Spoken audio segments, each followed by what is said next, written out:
Om Swastiastu, salam, namo buddhaya, salam kebajikan.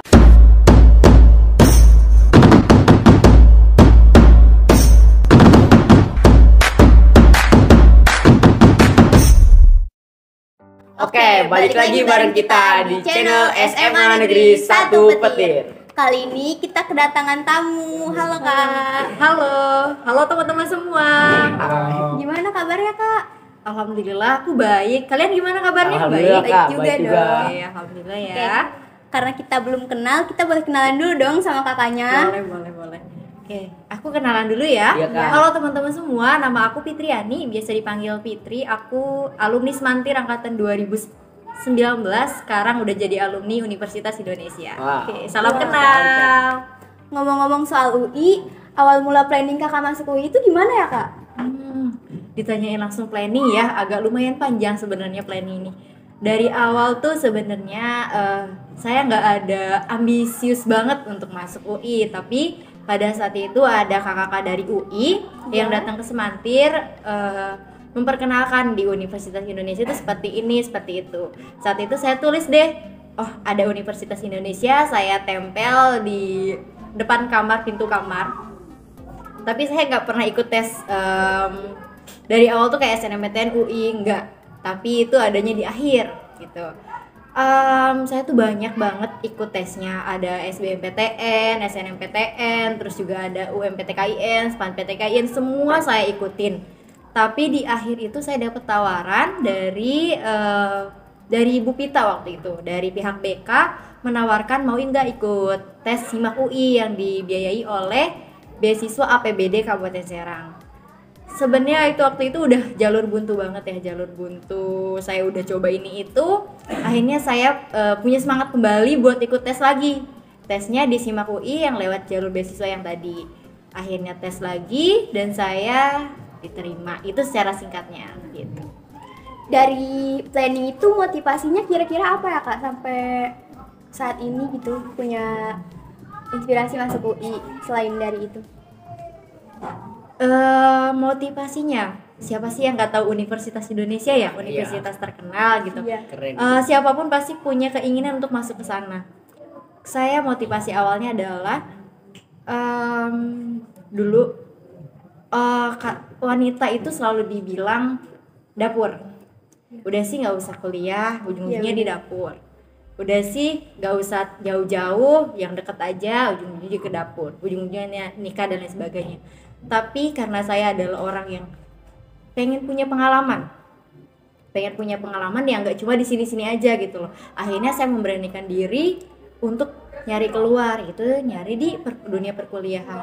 Kenapa? Saya buat mempersiapkan apa yang akan ada di depannya. Jadi motivasi awalnya adalah saya pengen punya pengalaman klasik, tapi saya pengen benar-benar memaknai apa yang saya punya di pengalaman tersebut. Itu sih motivasinya.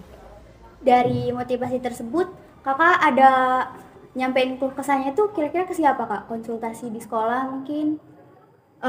Selama sekolah itu saya penghuni BK banget. BK itu ada di sini tuh, gedungnya di belakang ya, di sini. Saya kalau misalkan jam istirahat, Bu, waktu itu masih Bu Pita, Bu Fitri mau ke sini. Bu, orang tua nggak izinin. Bu, ternyata masuknya susah. Bu, ternyata beasiswanya nggak ada di sini. Jadi kalau sekolah itu sering banget main ke BK itu, entah itu buat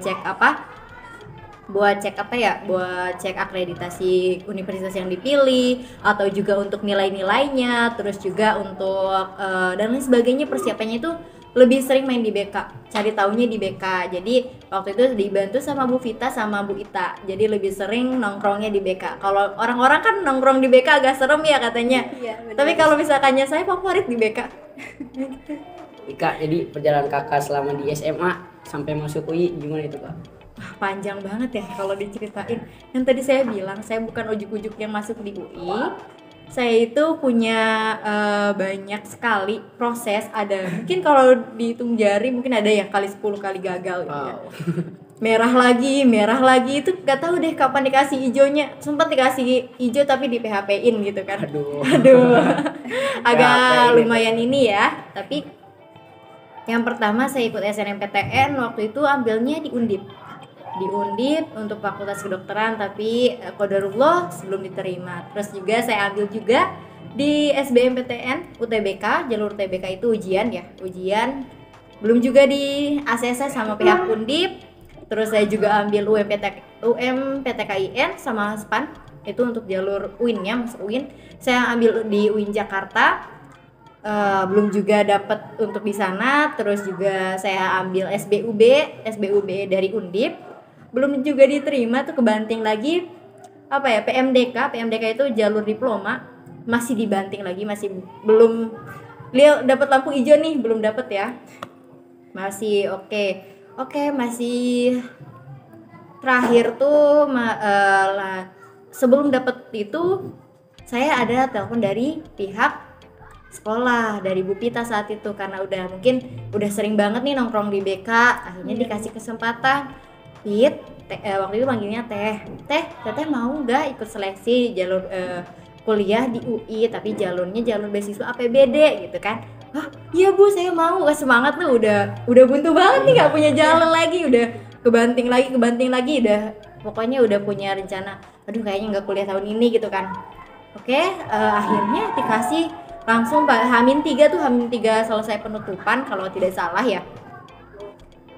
Ditelepon ke sekolah, hari itu juga dikabarin bahwa ada tes SIMAK UI untuk jalur Universitas Indonesia ya, untuk SIMAK UI, dan juga ada tes kedokteran UI Untirta. Nah, saya ditawarin ikut dua-duanya, tapi bedanya yang UI Untirta itu biayanya mandiri, tapi kalau untuk Universitas Indonesia itu dibiayai oleh pihak dinas gitu kan. Nah, setelah itu hari itu juga dikabarin, saya langsung daftar, langsung ngurus. Bahkan untuk foto yang di pengumpulan foto pendaftaran pun hari itu tag langsung dikirim gitu. Jadi ketika backgroundnya, saya ingat banget di depan lobi itu, di depan lobi depan, saya tag foto untuk foto pendaftaran. Sampai sekarang fotonya masih kerudung miring gitu kan, belum dikabarin, tiba-tiba suruh ke sekolah dengan baju seadanya, ya udahlah daftar hari itu juga saya daftar. Besoknya nggak lama, besoknya tuh harus pembayaran dan lain sebagainya, ujian. Agak struggle banget nih pada saat ujian, karena saya kan tadi bilang ya ikut dua-duanya. Akhirnya hari Seninnya kalau tidak salah saya ujian untuk kedokteran di Untirta. Besoknya ada kumpulan dinas lagi. Jadi pergi pagi, pulang malam lagi, berangkat pagi lagi, kayak gitu terus tuh ya.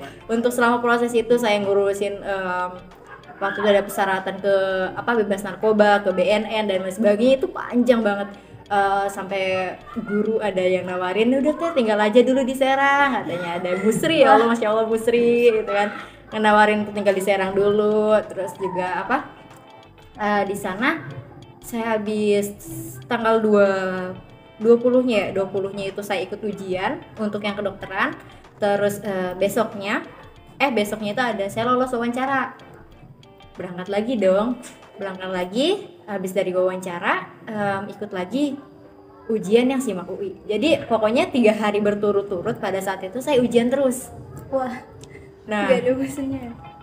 Bosen sih sebenarnya, kalau ditanya bosen, ketemunya matematika, ngitung lagi, nganalisis lagi, kan bosen ya sebenarnya. Bosen, tapi itu adalah proses yang saya bersyukur untuk bisa mengalami proses itu.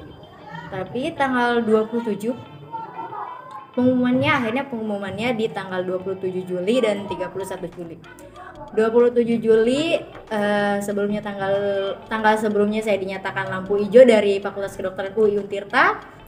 Tinggal tes wawancara, malamnya masih hijau, saya besok paginya cek lagi udah merah. Mohon maaf, tadinya selamat jadi mohon maaf. Saya bisa apa? Aduh, siapa dong? Udah seneng nih, udah euforia banget kan. Ternyata ya saya dijatuhin lagi gitu kan. Sakit. Sakit banget sebenarnya gitu kan. Oke. Udah dijatuhin, saya udah mungkin itu fase terendahnya saya gitu. Kalau saya ditolak SNMPTN, tolak SBMPTN, oke lah, saya masih punya banyak kesempatan. Tapi ketika saya udah ngerasa capek banget ya, manusiawi, udah capek banget, udah ujian di sana sini, udah bolak-balik sana sini, kemana-kemana sendiri, ngurusin sendiri untuk yang operasionalnya ya, untuk bukan dari ininya, kalau dari pihak sekolahnya tetap membantu gitu, tapi untuk operasional kan kita sendiri berangkatnya.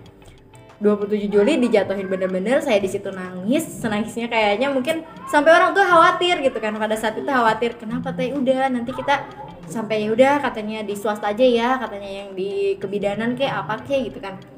Enggak, saya nggak mau swasta pada saat itu. 3 hari deh kayaknya saya nangis. Lama ya.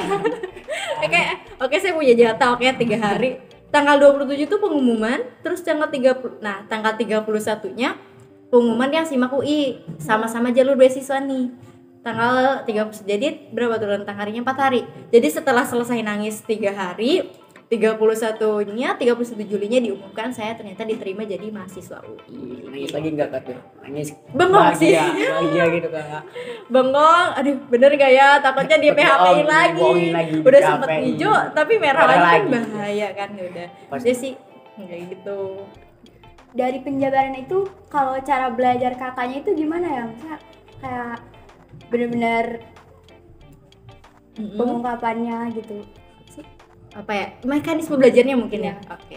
Kalau untuk cara belajarnya tadi ya, kalau setiap orang kan punya zona nyamannya masing-masing untuk belajar. Iya, benar. Kalau saya itu lebih ke, kalau saya dapat ilmu saya dengerin.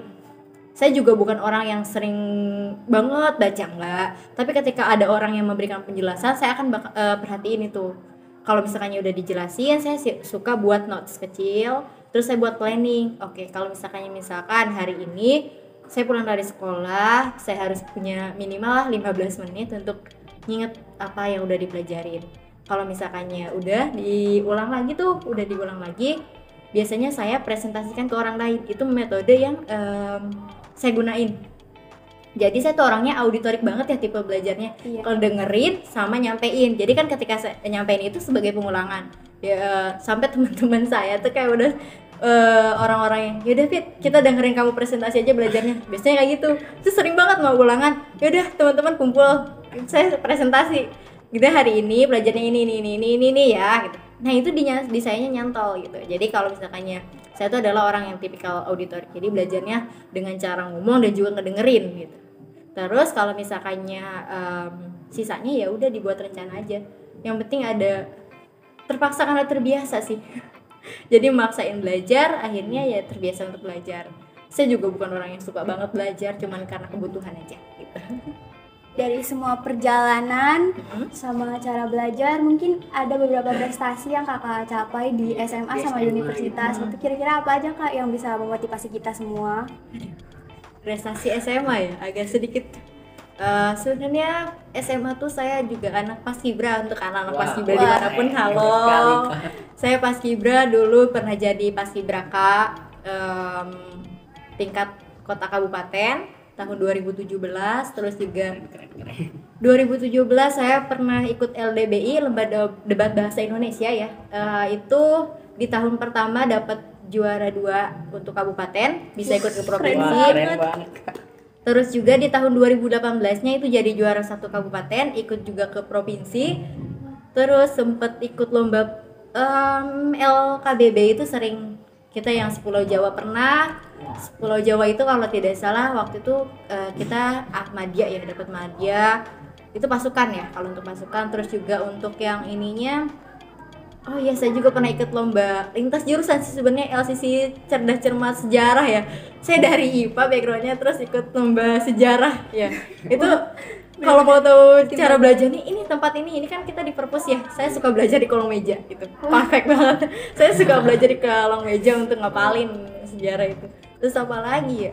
Pernah ikut lomba apa ya namanya, OSN ya. Kalau biologi itu juga pernah. Terus kalau kayaknya sih lebih sering tuh di paskibra sama di lomba debat kalau di SMA. Tapi kalau di kuliah agak beda lagi. Kalau dulu senangnya ngomong-ngomong gitu di depan orang, misalnya kayak debat dan lain sebagainya. Tapi kalau di kuliah lebih ke penelitian. Kemarin itu sempat jadi juara OIP, Olimpiade Ilmiah Vokasi dari Universitas Indonesia. Itu juara 1, kita apa ya namanya, PKMP, penelitian dengan judul pemanfaatan cangkang telur untuk pembuatan pasta gigi. Wah, hebat. Itu sama teman-teman, itu juara 1 di vokasi. Terus juga sempat ikut atletik itu di OIM itu untuk yang setingkat universitas, lomba juara dua ini lari 400 meter kalau nggak salah. Terus juga cipta puisi itu sempat ikut yang di mana ya, di UB, itu pernah ikut yang di UB. Terus juga sempat nyiptain nulis bareng sama teman-teman yang penulis lainnya, itu pernah keluar satu buku namanya Detak Kata. Terus juga pernah ikut cipta puisi itu dari Nescafe kalau nggak salah, juara 2 cipta puisi.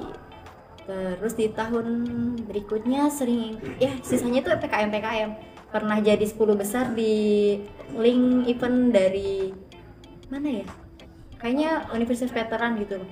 Terus juga ikut di yang di Sulawesi, tapi masuk 10 besar aja sih untuk yang nasional.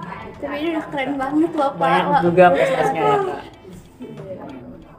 Yang paling menarik dan paling berkesan itu apa ya Kak? Maksudnya yang paling gak bisa dilupain gitu bagi Dari Kakak? segi apanya nih? Dari segi prosesnya atau dari segi apanya? Prosesnya lah bisa dibilang. Proses yang paling tidak dilupakan itu ya proses jatuhnya, mungkin jatuh yang harus bangkit lagi. Yang tadi saya bilang, saya orangnya jarang, Yang nangis 3 hari gitu. iya jarang memperlihatkan nangisnya gitu kan. Mungkin orang taunya ya udah diam nggak nangis, tapi benar-benar sampai jatuh tapi ternyata saya bisa bangkit lagi. Itu ya sih yang paling berkesan. Oh ternyata saya pernah ada di titik terendah ya. Oh saya ternyata pernah jadi orang yang kebingungan nggak tahu alamat, yang harus cari tahu alamat sendiri gitu kan, harus berusaha sendiri. Itu sih yang paling berkesan ya. Yang akhirnya saya punya misi gitu ya. Oh iya, kamu itu sendiri, sampai kapanpun kami pasti akan ada masanya untuk sendiri. Kalau misalkannya kamu nggak bisa kuatin bahu kamu untuk berdiri sendiri, ya nggak bakal bisa kuat. Manusiawi kalau menurut saya untuk capek nyerah itu manusiawi, tapi yang harus ini tuh kita nggak boleh nyerah dan lupa bangkit. Itu yang nggak boleh sih. Itu yang paling berkesan gitu. Yang berkesan lainnya sih mungkin itu pertama kalinya saya maksudnya ketemu sama Ibu Bupati itu kayak udah yang luar biasa ya untuk ini. Itu juga berkesan bagi saya, kayak misalkan di kemarin di wisuda itu didatanginya sama Bupati, terus juga kita di satu ruangan yang sama, pembahasan yang sama, itu berkesan. Semua proses berkesan buat saya gitu. Dari kelulusan, Kakak udah lulus kan ngomong-ngomong? Iya, itu alhamdulillah kemarin baru di wisuda ya. Dari setelah kegiatan yang Kakak lakukan, perjalanan yang Kakak lakukan, setelah ini Kakak bakalan mau ngapain sih gitu kira-kira? Hal yang akan Kakak lakuin selanjutnya? Kedepannya gitu. Ya. Mau kedepannya sih ada beberapa rencana, tapi karena saya kuliah dibiayai oleh pihak dinas Kabupaten Serang, setelah ini saya mengabdinya di Kabupaten Serang, kebetulan ditempatkan di RSDP Rumah Sakit Umum Daerah Derajat Prawidanegara di sana yang ada di alun-alun. Terus setelahnya mungkin pada proses mengabdi ada rencana untuk kuliah lagi, tapi belum tahu lah ya kuliahnya di mana, karena jurusan saya sendiri langka, baru ada S2-nya tuh ada di Jerman, di New Zealand, di Jepang, jauh-jauh gitu. Jadi kayak ya sekarang nikmatin dulu aja mengabdinya. Kalau menurut Kakak motivasi yang bisa disampaikan buat remaja-remaja yang sekarang lagi bingung, bimbang buat masuk universitas di mana itu apa Kak kira-kira motivasinya? Motivasi itu nggak pernah datang dari luar ya sebenarnya. Motivasi itu untuk diri sendiri, datangnya dari diri sendiri gitu kan. Buat teman-teman mungkin yang sekarang lagi proses mencari mau kuliah di mana, terus juga mungkin kita nggak bisa ini ya, masalah biaya biasanya jadi pertimbangan utama buat teman-teman yang mau kuliah. Tetap semangat, kalau kalian mau berusaha pasti ada jalannya, ingat ya, ada jalannya. Yang pertama adalah kalian yang penting harus mau berusaha dulu, nggak harus ngikutin jalan yang sama dengan orang yang lain. Kalau kalian nggak bisa ngikutin jalan yang sama dengan orang lain, kalian ciptain jalan sendiri. Mungkin misalkan seperti ini. Kalau misalkannya teman-teman lihat orang lain sukses, teman-teman pengen seperti dia, kita nggak harus lewat jalur yang sama. Ya. Iya. Kita bisa ciptain jalur yang sendiri. Misalkan kalau misalkannya si A pakai jalan yang B dan si C menggunakan jalan yang D, ya kalian bisa menggunakan jalan yang E, F, G dan lain sebagainya. Jadi nggak harus terpaku di salah satu jalan. Nggak usah takut kalian sekarang nggak punya apa-apa. Yang penting kalian ada usaha dulu. Ada usaha bareng sama doa. Tuh, itu yang paling penting. Ada usaha, ada doa. Jadi itu insya Allah selagi kalian masih ada niat, pasti ada jalan. Jadi tetap semangat apapun yang bakal terjadi. Saya yakin kok kalian bisa melewatinya. Saya juga bisa kok. Walaupun sempat ngesot dulu. Benar-benar susah ya kak penyampaiannya. Iya. Udah kali. Kalau moto hidup kakak ini gimana? Pasti tersuruh tuh ditanya moto hidup sebenarnya. Apa ya moto hidupnya? Saya tuh nggak punya sebenarnya. Ya udah. Mungkin bukan moto hidup sih. Ya udahlah, Bismillah aja dulu. Kalau saya tuh selalu bilang Bismillah aja dulu. Entah nanti di jalan prosesnya saya harus jatuh, saya harus nginjek batu, kerikil ataupun apapun, ya udah saya Bismillah aja dulu. Yang penting saya udah jalanin, saya udah mencoba. Setidaknya saya tidak gagal sebelum mencoba. Yang penting saya, kalau misalnya nggak saya gagal setelah mencoba, itu adalah sebuah pengalaman yang luar biasa. Tapi kalau saya gagal sebelum mencoba, itu udah kesalahan besar bagi saya gitu. Topik kali ini mungkin cukup sampai sini aja teman-teman. Jadi jangan lupa like, comment, and subscribe. Dadah!